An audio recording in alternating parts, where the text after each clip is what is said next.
What is up, everyone? It's RJ. I'm here today with a Standard Co. FFT install video for you guys. Just kind of want to go through some of the points on how to get this thing installed correctly for you and show you some tips and tricks on getting it in there.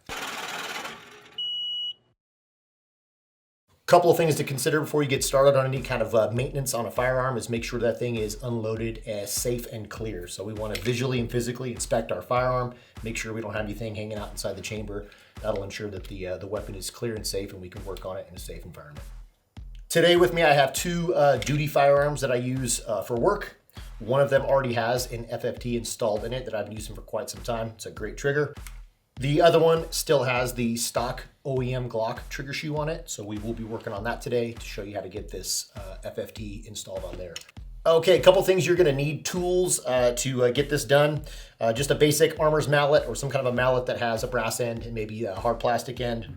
You don't wanna be beating on your firearms with a hammer. If that's all that you have, that can work. You just want to be very careful about the finishes and how much you're tapping on your guns.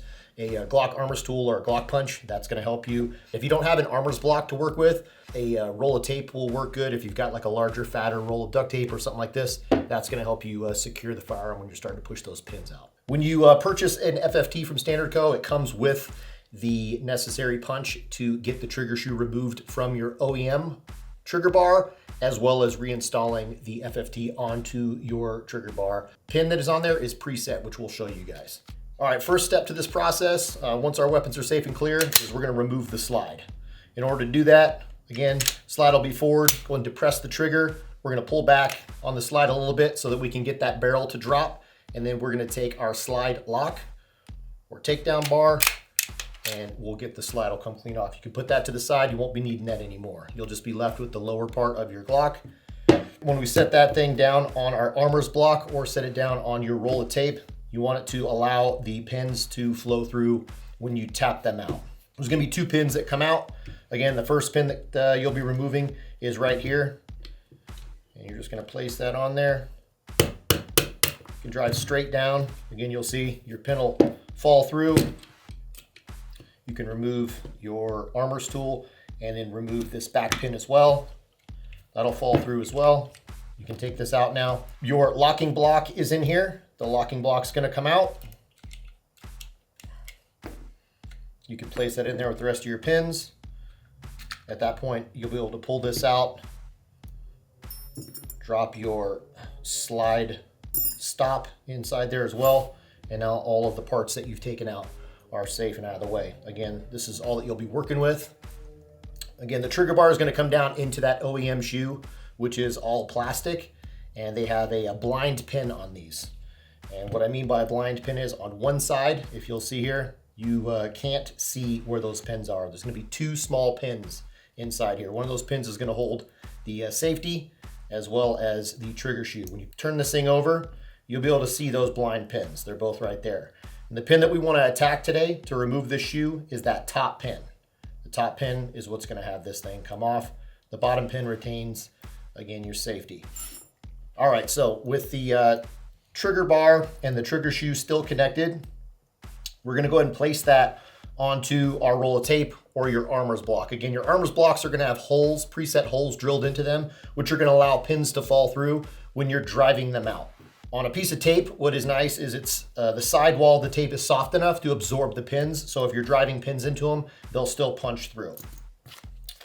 All right, so again, like I mentioned in the beginning, when you buy a Standard Co. FFT trigger, the trigger comes with the pin that you will need to affix it to the trigger bar pre-installed. So it's already in there. They drive it down in there for you, so you don't have to worry about that. It's already in. That's not an extra part that's going to be floating around. And again, they give you the punch that is necessary to install this thing, which is super nice. So you don't have to go guessing which punch size you need. They give you that punch. So with the supplied punch that comes in the package with your FFT, we're just going to run that onto that top pin. Push that right out. Again, you will not be needing any of the parts that are going to come off. You don't need the OEM pin and you don't need the OEM trigger shoe, obviously, because we're going to be swapping that out. So once we pull that out, we can set that aside. All right, now for the installation of your FFT shoe. Again, this thing's going to go down in here what you're gonna wanna do is kind of line it up just a little bit. You'll see the hole as well as the pin. The hole on your trigger bar will come down in here and it'll float right over top of the pin that is pre-installed. Again, we just line that up. We're gonna take our punch and we'll tap that down.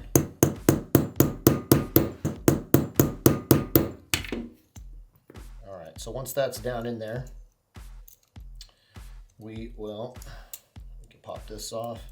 All right, so as you can now see, we have our trigger shoes on there. So one thing you're gonna wanna do is ensure that the pin is even on both sides. So it should be countersunk the same distance on both sides. So if you've got more on one side, just lay that shoe down onto your block, go back to that other side, hold firmly, give it a little tap, and that should set it in place where it needs to be. We'll go a little bit more. So this pin only needs to be tapped to match the bottom pin. All right, so at this point I've got it evened out and it is fully installed on there. We're just gonna reverse the process from what we started with. We'll get our trigger bar set back up in here. Do a quick visual inspection, make sure everything's good to go. All right, everything's in working order. And we will be setting this thing back into the lower part of our Glock, which is super simple. Again, it's just a reverse process from what we started with. We have our locking block, slide stop, and 2 pins. If we drop that into there, that'll start the process. You'll see you'll just need to move this down to line your holes up when we're running our pins back through.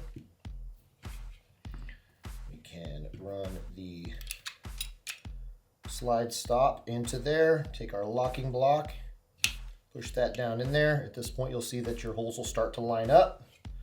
We can run this. Of the 2 pins, they're pretty easy to discern. You've got your longer pin that's going to hold your trigger mechanism in, and then this rear pin is a plastic pin that you can push down in there. All right, once we get that set in place, we can take, one of the things you could do is put some pressure on this trigger. If you pull down on the trigger, it'll help you align those holes for getting that pin back in there. Another thing you can do is take this Glock tool and run it into that hole to kind of push those things around, which will help you by hand get that pin to line up. And then once you get in there, you're just going to push until you hear your click.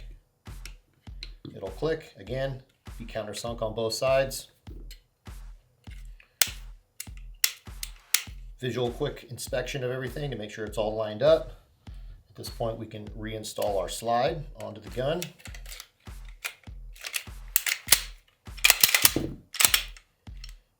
Weapon is safe and clear. All right, we're all installed. And that is a quick down and dirty install of the Standard Co. FFT trigger for your Glock handgun.